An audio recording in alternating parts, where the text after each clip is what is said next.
Welcome to the Jerry Rig Podcast. So glad you guys could join us. We're your go-to source for insights on business analysis, technology, marketing, and we're just going to have fun today.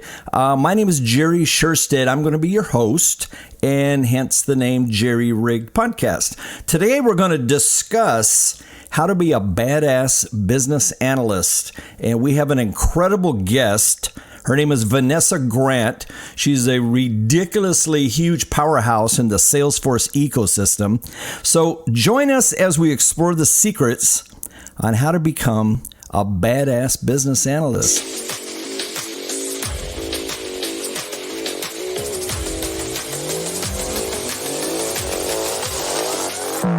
Yeah.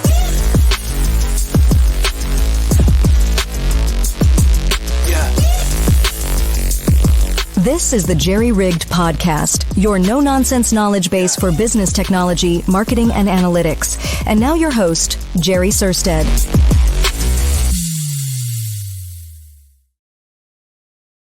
So today my guest is a person who is, she knows so much about the Salesforce ecosystem and how to be a great business analyst. Vanessa's passion for optimizing systems, her dedication to the community, and all of that has really set her apart in the industry. So I would like to give a personal welcome to Vanessa Grant. And I think your mic is off. All right. Can you hear me now? Yep, we got you. Hey, how's it going? Good. How are you? Oh, good. A little tired. I just made it to San Francisco. I'm here for the Trailblazer DX conference, so looking forward to that this week. But a little travel weary, but good. Yeah. Enjoy my blurred hotel room right now, but that's Salesforce community living. Hey, that's okay. That's okay. You know what? You know, remote is these days. You're in bedrooms and kitchens and living rooms. It doesn't even matter anymore. Good. So what we're going to do is we're going to dive into this. So Vanessa, I'm so glad you could join us. You made significant strides in the Salesforce community, starting a virtual Salesforce business analysis community, speaking frequently on the topic. I knew about you a while ago, but I really got up and close personal when I joined a Clicked team. And that was so much fun. And you're so smart and you got so many just really good gut instinct. I think being a BA is part of your DNA. Would be a fair? I think that's fair to say. I mean, I was doing business analysis even before I knew what business analysis was, before I had the vocabulary for it. As soon as somebody explained to me what business analysis was, that's when I actually had a career in it, but I'd been doing it for well over a decade before that. Yes. So we're going to, I want to make sure that we're watching the stream of comments, and then we'll throw up on the screen anything. If anyone has any questions, I want you to just fire it up on the chat stream, and then we'll push it out to Vanessa, and we'll get some answers going. All right. So let's see here. Segment 1. So you successfully launched a Salesforce BA virtual community. So what kind of inspired this initiative? There wasn't one when I wanted one.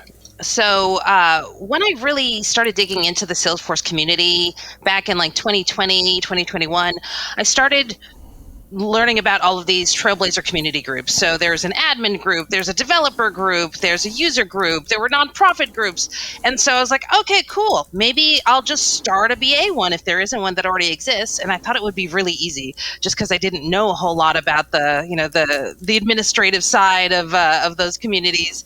And so I got hooked up with an MVP who connected me with the Trailblazer community team. And I opened up a case.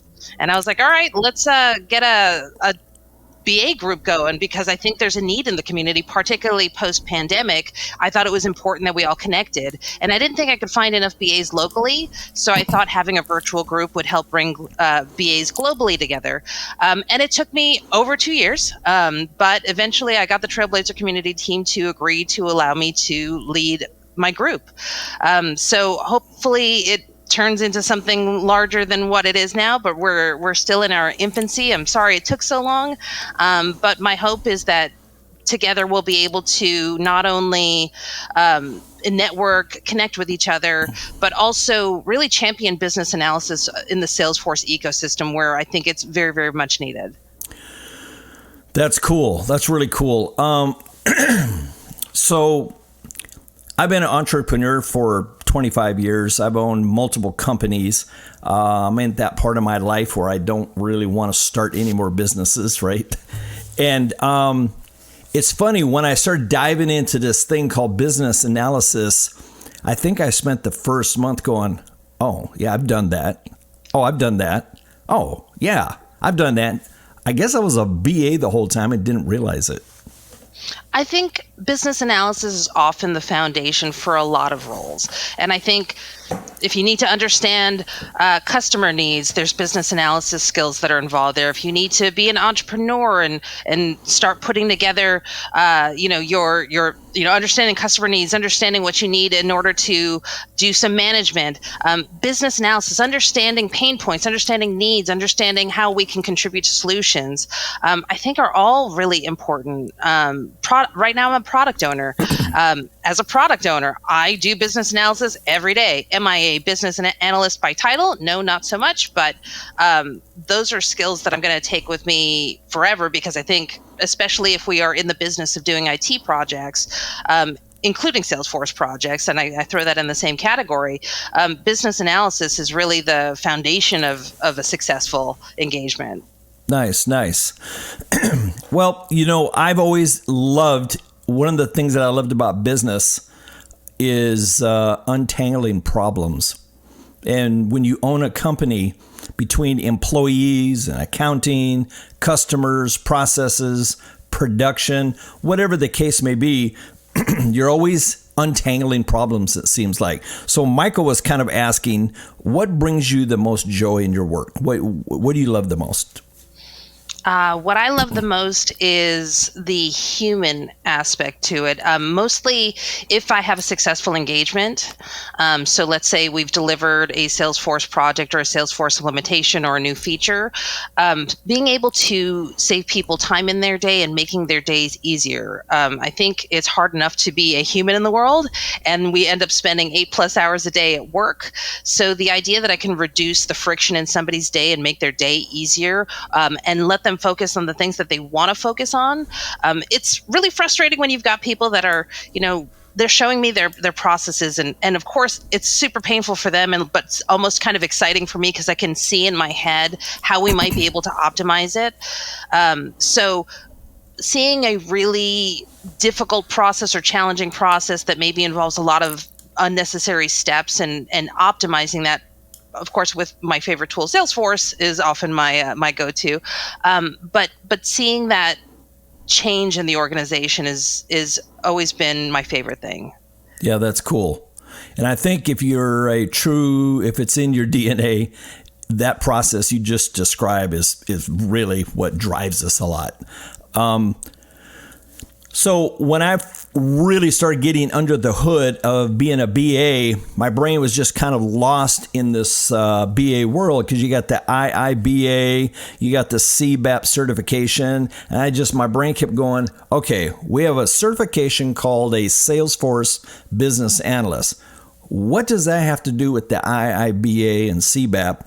And at the end of the day, what I realized and what I had to learn was this concept of being a generalist BA, and that's really the core. And then a lot of them BAs have specialties, and it just so happens that if you started with Salesforce, you're probably a Salesforce specialist. So how have you seen that kind of get pulled into the mix? Oh, I mean, I totally agree. I mean, there's formal business analysis, and that's the business analysis that you're going to get from the IIBA. Salesforce itself is its own industry. And so what a business analyst looks like in the Salesforce ecosystem might look different than what a business analyst might look like on another IT project or a ServiceNow project, or maybe, installing some new software.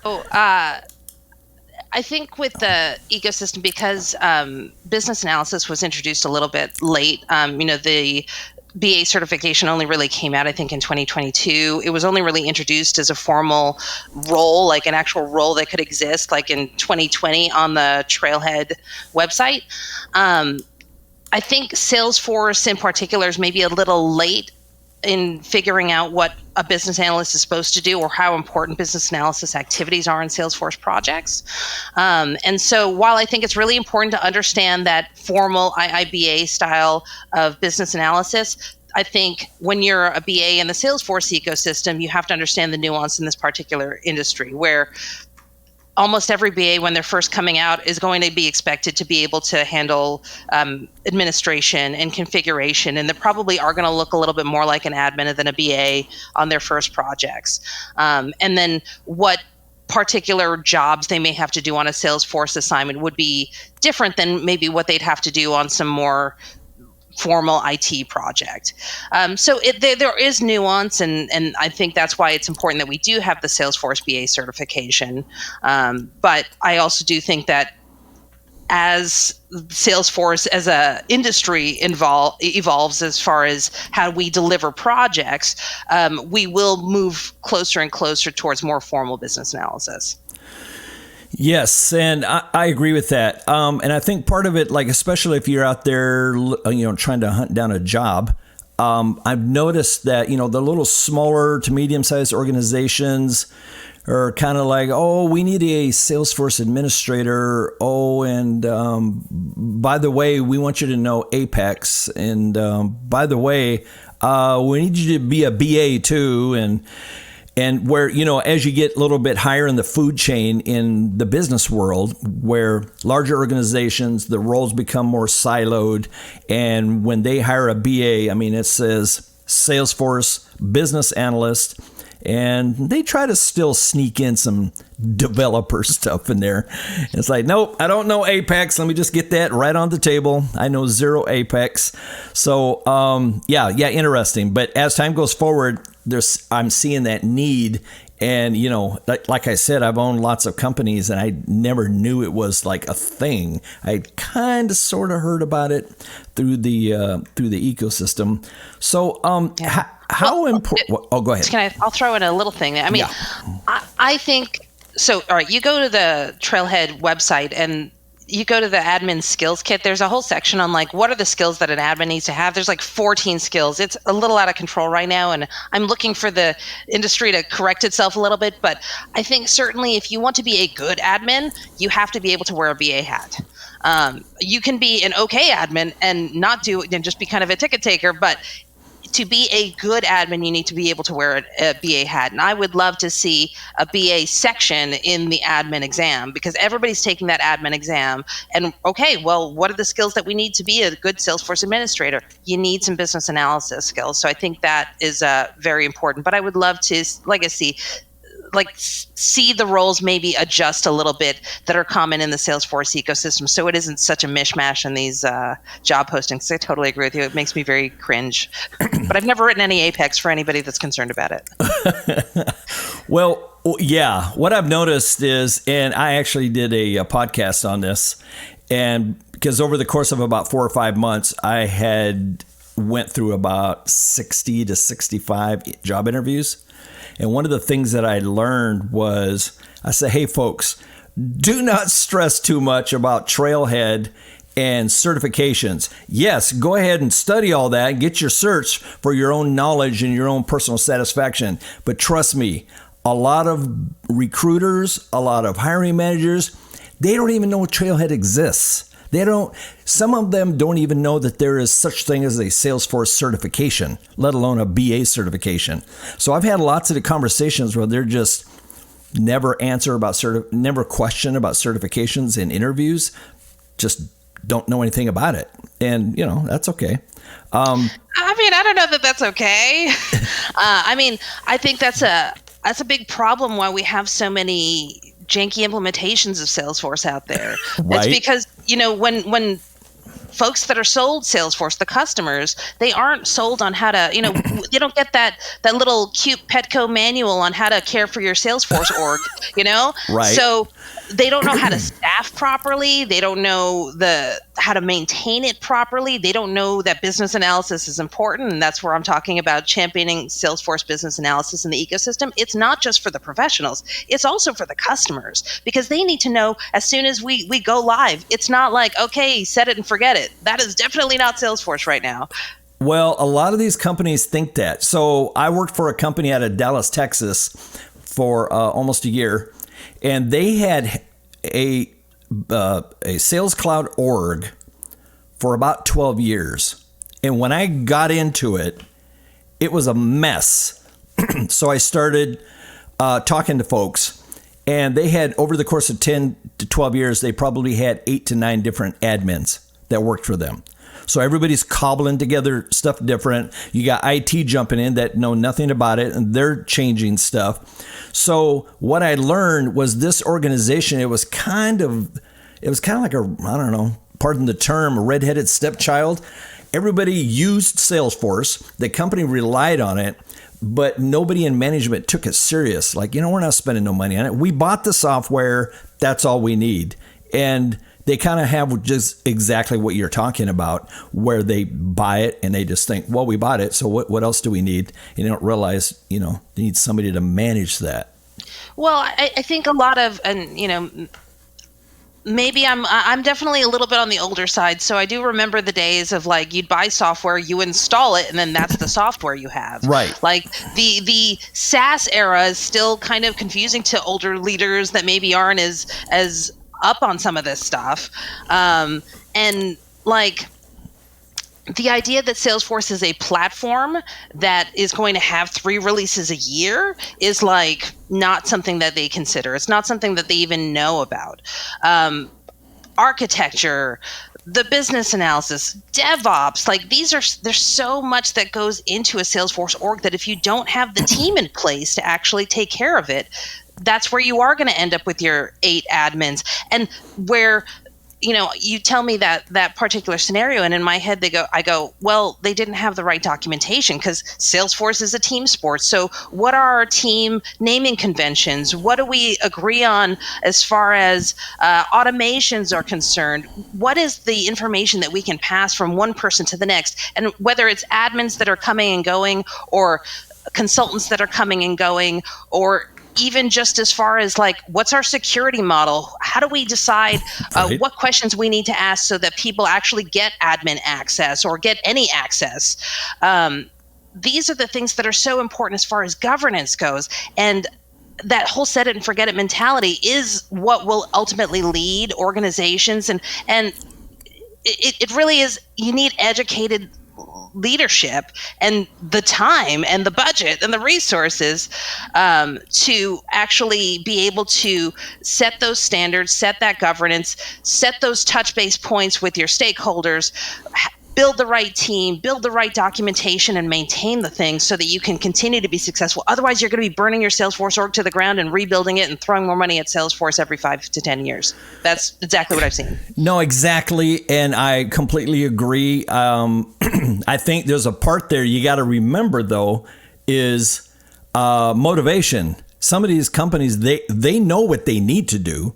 They just kind of don't care. They don't want to. And so... Yeah. I mean, there are some that are out there that are like that I've seen. And when you're a solo admin, you got, 100 users, which, is a fair amount. And the upper management's not supporting you. You just kind of feel like hey, by the way, we got to do this. Oh, okay. Well, just handle it. Yeah, whatever. And so, some organizations are like that, but I love the ones that like take it serious. They understand the way I always describe Salesforce to the folks that don't quite understand. I say, look, if you're going to use a rockin' sales automation platform to manage your business, you could do one of about 3 things. You could find some software that's off the shelf, can't really change much. It'll get the job done, and you got to conform to it. On the other side of the scale, you could hire a bunch of developers and develop your own software from scratch. Probably don't want to do that. Salesforce is right in the middle. It's off the shelf, and you can do anything you want to it. And that's the cool thing and also the bad thing. Absolutely. It's also what makes the projects the most difficult to execute, which is why being a Salesforce business analyst means that you do have to have a strong understanding of the Salesforce platform. Yep. Okay, so let's get to the badass Salesforce business analyst piece. So for all you guys out there in LinkedIn land, if you're looking to excel in Salesforce as a business analyst, Vanessa, tell us, what type of skills do they need to be focusing on? I think communication skills and writing skills. When you're interviewing for Salesforce BA roles, your interviewer is often going to be looking at you and wanting to picture you in front of their stakeholders. And so if you can come across as somebody who's intelligent, who can communicate effectively, can ask questions, can validate, and these are all things that you can do over the course of an interview, I think you stand a better chance of getting that role. I also think that needs to translate into your written communication. So when we're talking about user stories and documentation, you need to be able to love communication and being able to document things well, because business analysis, when you have those user stories done right, will be the foundation of those larger strategic initiatives at your organization, whether it's you're working for consultancy or you're working internally. Nice. So I had a personal question that I was going to ask you, not a personal question, but a question that is from me to you that I was thinking about. And it was kind of around this concept, you think about going through training, whether it's the IIBA, your Salesforce BA, CERT, whatever the case is, and you get all these, it's like learning how to dance. You can look at those charts, put your right foot here, your left foot here, step back one, do a spin, whatever. And those are those instructions. But then there's people that just instinctively know how to dance. They hear music, boom, they're dancing. And so I think about that DNA gut instinct kind of piece for solving problems, because, everybody can learn how to use, can create diagrams or create processes, how to do a requirements gathering session, ask questions. But I think it's that curiosity piece. What's your take on that? I think that there is a certain aspect of, I'll put it this way. I think if you find your passion in Salesforce business analyst jobs, so tasks, then you are likely to be a better business analyst if that's where your passion lies. So for me, I knew that business analysis was going to be a huge part of my life and was a direction that I was interested in when I would listen to speakers like Tony V. Martin and Ian Gotts and Richard Cunningham. And when the things that they said were things that I truly in my gut and my soul believed and was passionate about and wished that everybody understood, because sometimes I felt like people didn't really understand what they were saying, and understood the value and the importance. And when I found that passion, like one of the things that people say is like, oh, I can tell that you're really passionate about it when you speak. I am. If you can find that you are passionate about business analysis and you're going into these projects and you're feeling really good about the outcomes that you're moving towards and the work that you have to do to get there, like, then maybe that is your role. Maybe you will be a better business analyst if you are passionate about it, and it will also motivate you to continue to learn, to evolve your craft. It's not like I've been a business analyst for my entire career.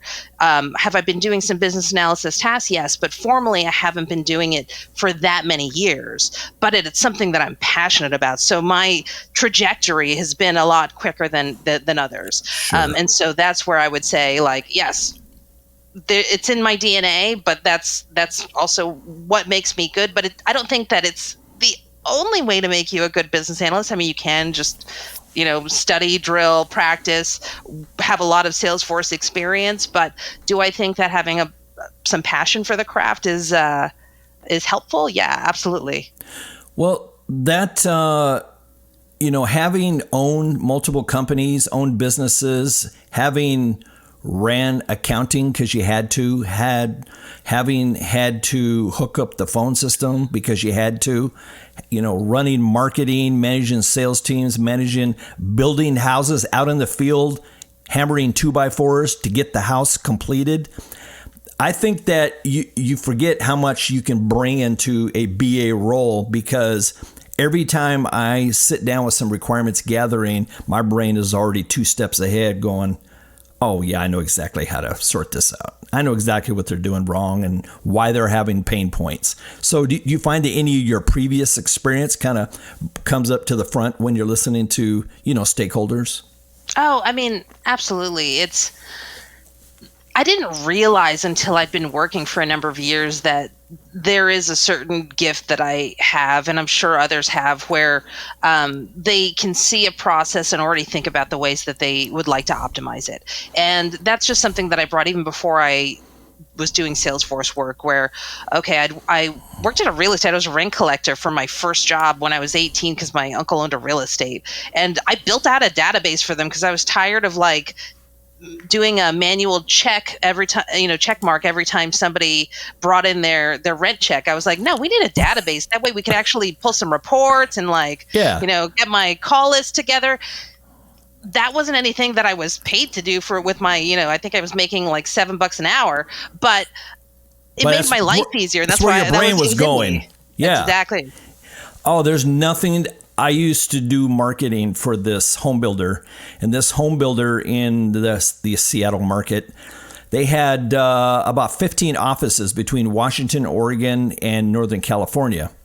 And when I first started working for them, I'm going, okay, you guys got 15 offices, and you got about 20 salespeople, because every office had like 2 salespeople. And you guys have been in this business for like 20 years. Do you have any historical data I can look at? How many leads are you guys getting in every week? How many of them are converting into sales? They had nothing. 0. And that I had to go home and decompress, because I'm like, oh my God. So I'm talking to the owner and I'm trying to explain, if you guys had been using Salesforce since day one, even if the data was put in wrong and the data was all dirty and nasty, as business analysts, talk to me a little bit about mastering Salesforce. And if you're going to be in the Salesforce arena as a Salesforce BA, sure, you got that BA piece, but you also got that kind of admin piece. In some roles, you're like 90% BA, and it's nice that you know admin. And there's other roles, they want you to be a third BA, but they want you to manage their org. So you got to know that. So what are your thoughts on that? Well, I think there's a lot of different clouds and different industries that are served by Salesforce. And I think this is where, if you're a career transitioner and you have some previous experience, you can kind of figure out where it makes sense to maybe, I don't want to say plant your flag, but maybe start moving in the direction of those particular clouds. Because you can, even though Salesforce business analysis is niche, you can niche even further as far as clouds go. So I think the most common ones are sales and service. I don't know that you necessarily need to be a specialist at both, but they tend to go hand in hand. If you're not clear on any other direction, sales and service are the bread and butter of Salesforce. So learn those. Again, find which ones you're passionate about. Don't get too distracted by, I think a lot of folks go where are people getting hired? I'll learn that cloud and I'll learn it really well. But I think you're going to, again, run into that problem that if it's just not something that you're passionate about or know anything about or have any transferable skills in that particular area, it's going to not make sense. Whereas if you, let's say, come from a service industry or have been customer support before, you've been an end user of Salesforce, or maybe you started in marketing and that's something you're really passionate about, and so you're interested in Marketing Cloud, I think learning what makes sense and what drives you and drives your passion is probably the way to go. As far as how you learn it, I think the ticket to entry is always going to be that admin certification. if you're interested in Marketing Cloud, there is an admin certification there as well. So kind of figure out, all right, which kind of direction am I leaning towards? What certification would I need to at least kind of prove myself as far as understanding that particular platform? And, keep working Trailhead and keep, I would say, connecting with folks that are also that have those interests. I'm a big proponent of making sure that your LinkedIn feed serves you. So rather than kind of getting distracted with, okay, let me get all the clouds and connect with all the things, if you can keep it more focused, let's say I'm interested in Marketing Cloud. I would try and follow folks that are big Marketing Cloud people. I would follow those YouTube channels that talk about Marketing Cloud. And by getting my LinkedIn feed to serve me, by connecting with those influencers, by connecting with those consulting companies that maybe focus on Marketing Cloud, it will keep me on the pulse of all the news for that particular part of the industry. So learning, of course, is going to be, you've got to understand the business analysis part if you want to be a BA. Figure out which clouds that you're interested in, make sure you get that ticket to entry for that first certification, and then start connecting with the people that will keep you in the loop so that you can see webinars on any particulars. You can maybe start working towards that next certification. If there's new features that come out, understanding and reading those articles about what all those new features are about, and keeping yourself educated, because education is going to be a lifelong journey no matter which cloud you're in. Yes, absolutely. And I completely agree with what you just said. Just something that I've seen, and it's baffling to me, but I guess I kind of sort of see why people do it. What I've learned, and I did the same thing. I call it, hopping lily pad hopping. You get your admin cert and you're all pumped because, that's not an easy cert. And once you knock that thing down, then you start trying to figure out, what cert do I got to do next when you're actually looking for a job. So then the recruiter calls you like, hey, do you have any experience in Marketing Cloud? Well, I know marketing. And so then you dive into Marketing Cloud and you just start pounding that out, trying to get that cert. And pretty soon you're trying to get a cert for Pardot. And next thing you know, you're trying to get a cert for a developer. And I see some of these folks and they got like 25 certs. They've been doing this over a year. They've never gotten a job. And I'm kind of sort of like, all over your LinkedIn profile, you got this, looks like the general of the army, all these badges and awards. And my brain just goes, I have no idea what you do and what your experience is in. Because as you know, Vanessa, Salesforce Marketing Cloud is a beast. Yeah. It is not easy.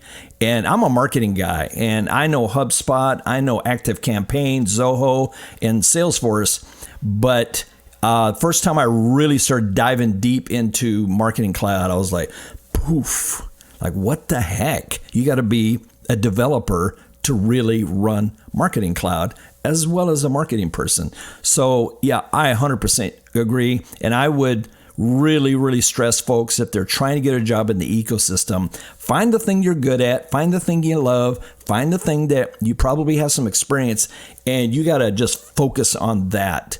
And if you only got 2 or 3 certs, that's okay, because I've had multiple jobs with 0 certs. And honestly, I rarely, if anyone ever asks me if I'm certified, they just, I don't know that those days are around so much anymore, unless there are folks that are coming up internally that just know the business and are end users of Salesforce, maybe get invited onto the Salesforce team. I think for folks that are transitioning into Salesforce, at a minimum, you need 1 cert. I would say it's so rare at this point to, you'd have to demonstrate some insane level of education and passion and transferable skills before I think anybody would hire without any certifications.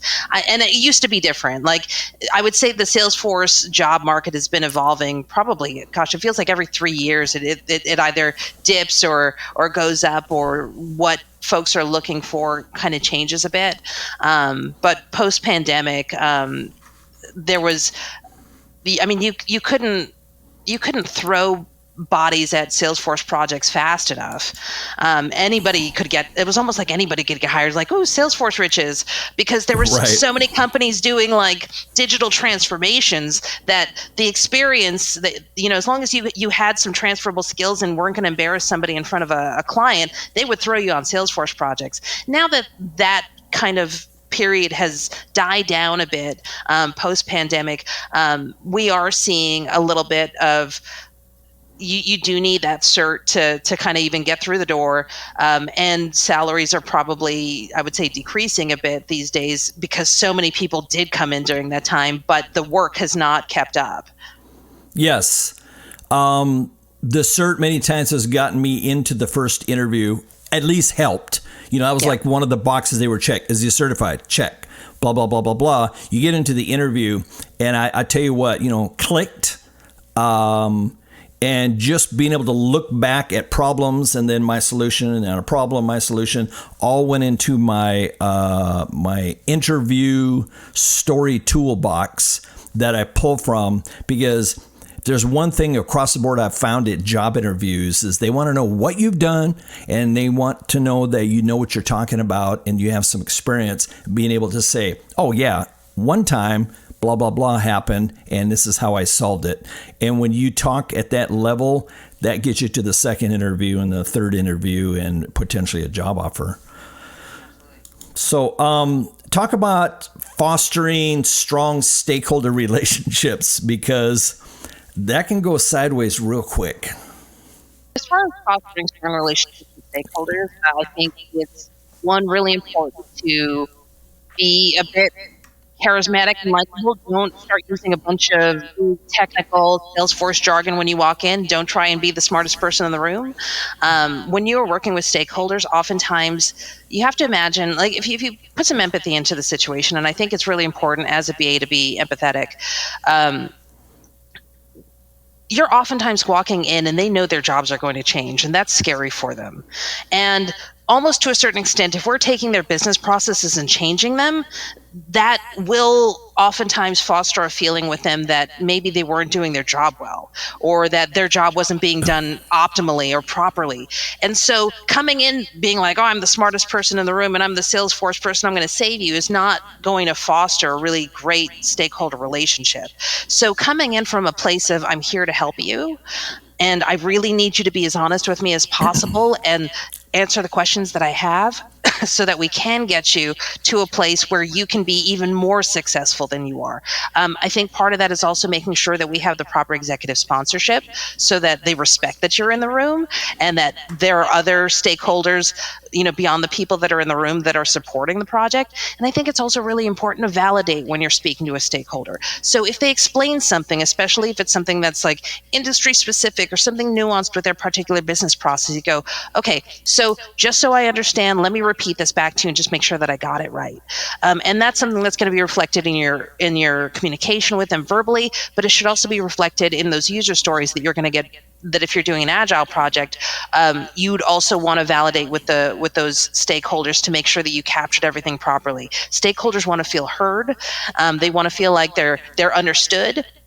And once those things I think are in place, that they feel like they have a level of trust with you, they feel like you understand them and that you've captured their needs properly so that they can move on to those developers who are going to put that together. And you're also transparent during the development process. So like demos and collecting feedback and incorporating feedback, you will likely have a much more successful stakeholder engagement. Yes, I agree. I have found with workshops, like one I did recently, there was about 30 to 40 people in it. And there was 2 people that pretty much talked. Everybody else just kind of chilled out. Nobody else threw much in. But it's because the 2 knew their existing processes inside and out. And they were pounding those out. And everybody else just like, yep, I agree. And so it's kind of nice when you have people that know the process, the existing process, if you're in that current state piece. So talk a little bit about, there's my Macintosh that likes to just throw random party stuff out. Talk a little bit about, here I'm going to throw you a little curveball. Uh-oh. I'm going to give you a scenario. This is probably an easy one. So the scenario is you go into a company and you're the BA, the Salesforce BA, and they're just coming on board and they're going to be working on their implementation. And you get into a sales team. Let's say this is for a home building company. A lot of construction guys, a lot of guys a little rough around the edges. And then you got a few, like what I call kind of older guys who, to them, technology is a golf pencil and a piece of paper. That's it. They don't like Outlook. They don't know what Excel even is. None of that. But they're sales guys. They can sell ice to an Eskimo. So you got like 6 guys on the team. Let's say one lady, she gets it.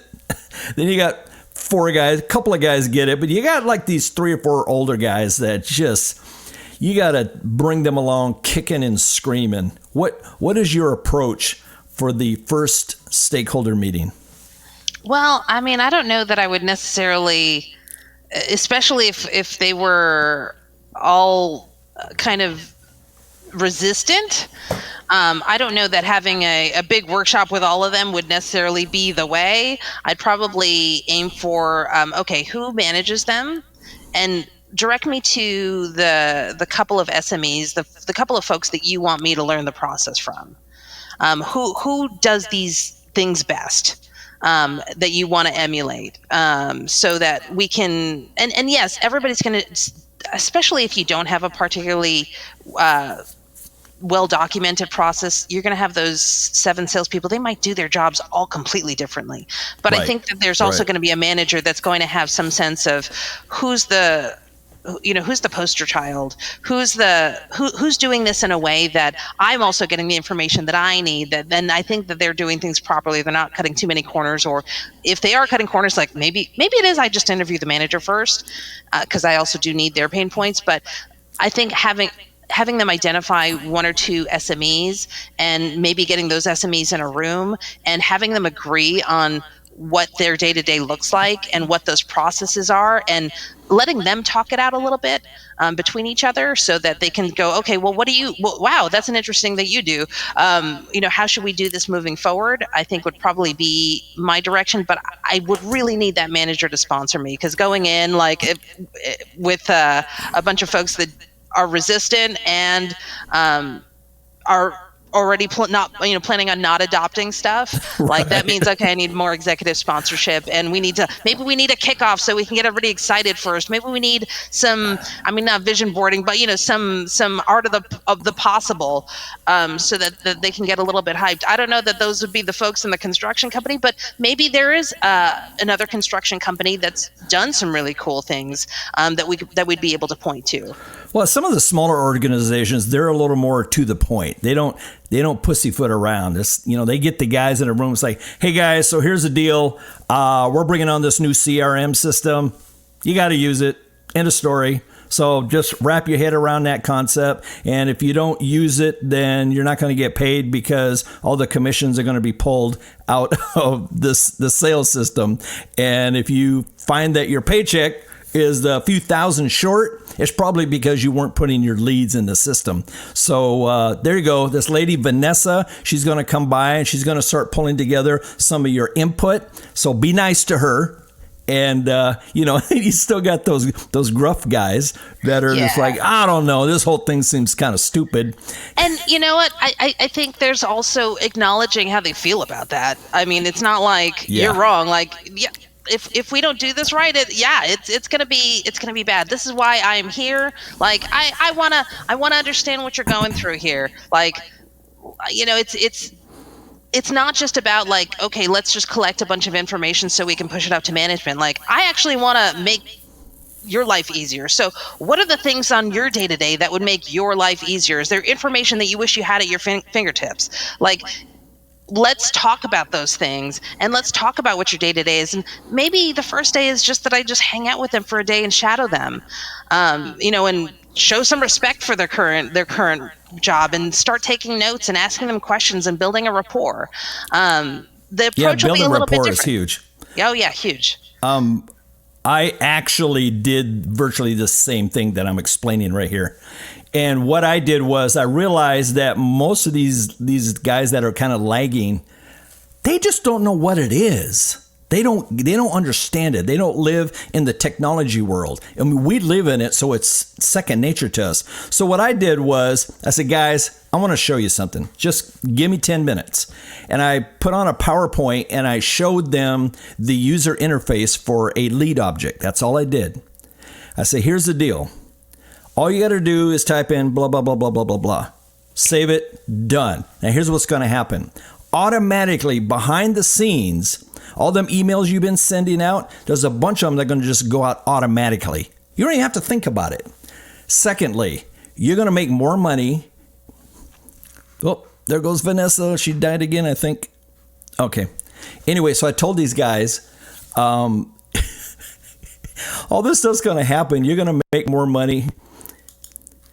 Your life's going to be easier. There's going to be some automated follow-up. The system's going to tell you, hey, Bob, call Susie, who is interested in a house. Call her tomorrow. Send her an email. A lot of this is going to be automated. And at the end of the day, you'll have more time to do the fun stuff, and you'll make more money, and life will be beautiful. And so they kind of, and plus I made a lead object that was very simple, very easy.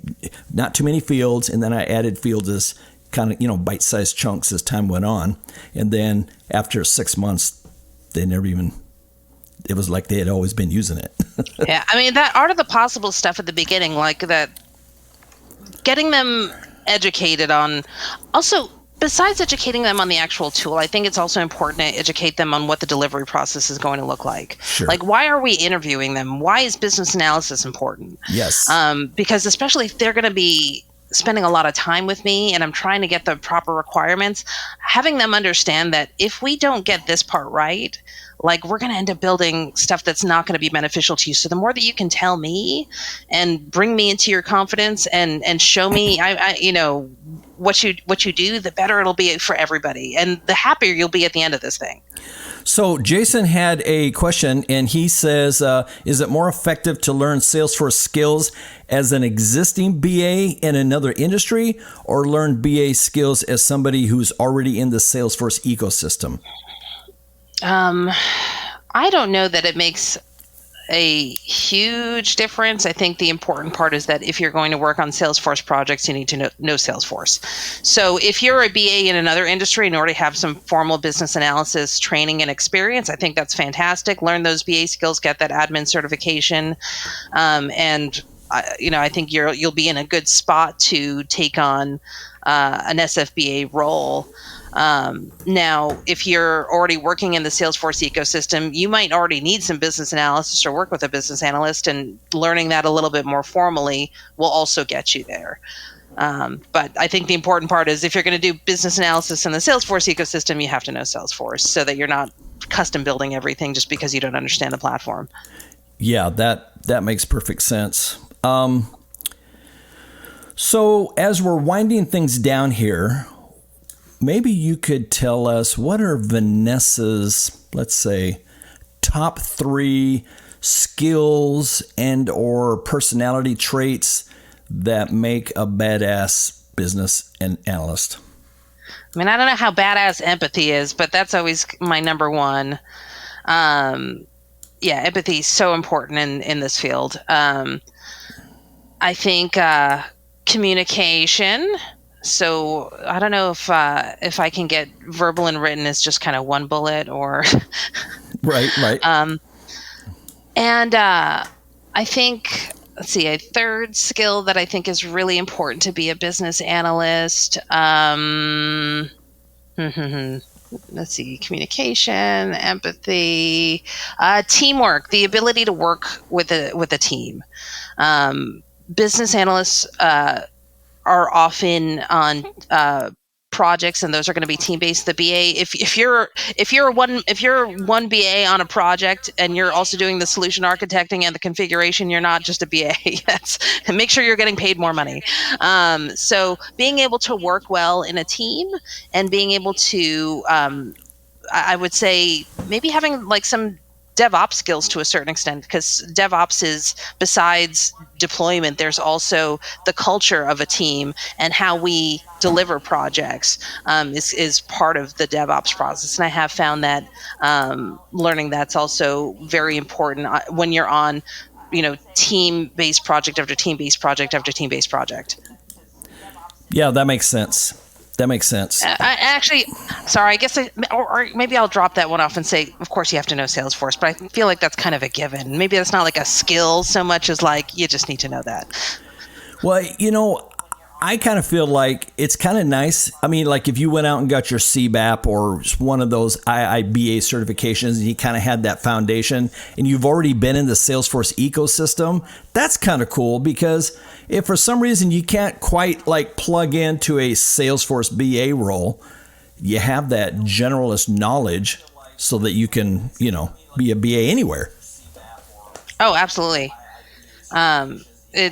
It's I think Salesforce projects are particularly challenging because Salesforce is a platform, but the skills that you will develop as a Salesforce BA, certainly you could take to all sorts of projects. And I have worked as a Salesforce BA where all of a sudden, if I was internal, they were like, hey, can you also help us and play that BA role on launching our LMS? Like, okay, it's not a difficult, it's not a super difficult transition, in my opinion, to go from a Salesforce BA project to like a non-Salesforce one. Okay.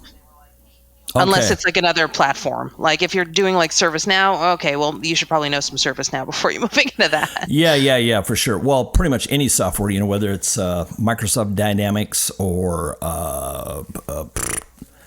Siebel or whatever, yeah. SAP, they all have their nuances. And if you're going to be a BA for that software and live in that world, especially if they're doing implementation, then yeah, you gotta nail that down. So what's next for Vanessa? What are you working on? What's new coming up? Right now it's TDX. So I'm hanging out TDX, and I'm actually on the hunt for a new admin for my team. So maybe meet somebody while I'm here. As far as my community work, I am still working really hard on the Salesforce BA community. I would like to have meetings every month. I would like to be global, so we do it at different times every month so that everybody can participate. I do have to get like the recordings up on YouTube. I would love to get a site up. My hope is really to have a central spot for Salesforce business analysis resources. Right now, Salesforce is actually, Salesforce has admin.salesforce.com and developer.salesforce.com and architect.salesforce.com, and there's no ba.salesforce.com. So I'm going to try and do my best to have some spot that when folks are interested in becoming a Salesforce business analyst, they go, oh, here's a great place to start, and hopefully the spot that I always wish existed when I started things. So that's really the big thing that I'm working on. Other than that, championing business analysis throughout the Salesforce ecosystem, like I'm doing right here. Yeah, that's cool, because then that helps so that the rest of us have a job. Like it actually is something, right? And back to you real quick. Back to we were talking about. And you got admins in larger organizations where, they're one of 5 admins, and it's basically, here's a list of stuff to do. Just do these things. Here, add these users. All right, cool. Next, all right, create this profile. Okay, next. And all you're doing is just, you're just 100% straight admin. I've never been an admin where BA was not part of the equation, because they're usually, hey, Jerry, we every time we log in, blah, blah, blah happens, and it's just the worst. So can you fix that? Sure. So then you sit down and you're like, okay. So now you get your BA hat on. So then you got to go back, ask a few more questions, because I don't want to do a bunch of work and then it not be the right thing. So let me ask some more questions. And then, so this BA piece to me is kind of the fun part. Okay. But I think being a ticket taker, you are going to end up accumulating so much tech debt if you don't learn how to say no to your stakeholder that in 5 to 10 years, you will burn that hole to the ground and have to build a new one. You need that governance. You need that business analysis. You need that product ownership hat. You need the user experience hat. there's so much that goes into keeping an org healthy. You can't just be like, okay, I'm going to do that because that's the ticket I received. That means that you're letting all of your users decide what goes into your org. Yes. You turn your org into Frankenstein, and it's a mess. And I've seen it time and time again. Oh, yeah. I do not work well where it's just shut up, sit in the corner, and do what I tell you to do. Yeah, that's Jerry's brain just like goes sideways. Well, I have an idea. I don't want no ideas. Just shut up and do what we tell you to do. I got way too many opinions about things. Well, thank you, Vanessa. Yeah, no, I'm always happy to come on and chat business analysis. It's where my passion lies, but I truly believe that all Salesforce projects will be more successful the more that the stakeholders, the professionals, and leadership understands about business analysis, and including AEs. Can I just say, I think AEs being able to communicate to customers that are buying Salesforce the importance of business analysis. So I'm going to keep on showing up at shows like yours. Thank you so much for the invite, and wherever else anybody will take me, because I think this is super important stuff. Yeah, that's cool. Well, thank you so much, Vanessa, for taking time out of your day. We appreciate you coming and giving our little Jerry Rig podcast a little bit of a boost. We appreciate that. And in case anyone wonders how I came up with the name Jerry Rig, it's because it was actually my buddy who gave me the idea. He's like, man, you're always cobbling things together and making them work. Your name is Jerry. Just call it Jerry Rigged. I'm like, hey, I kind of like that. Well, nice. I like it. Any parting words?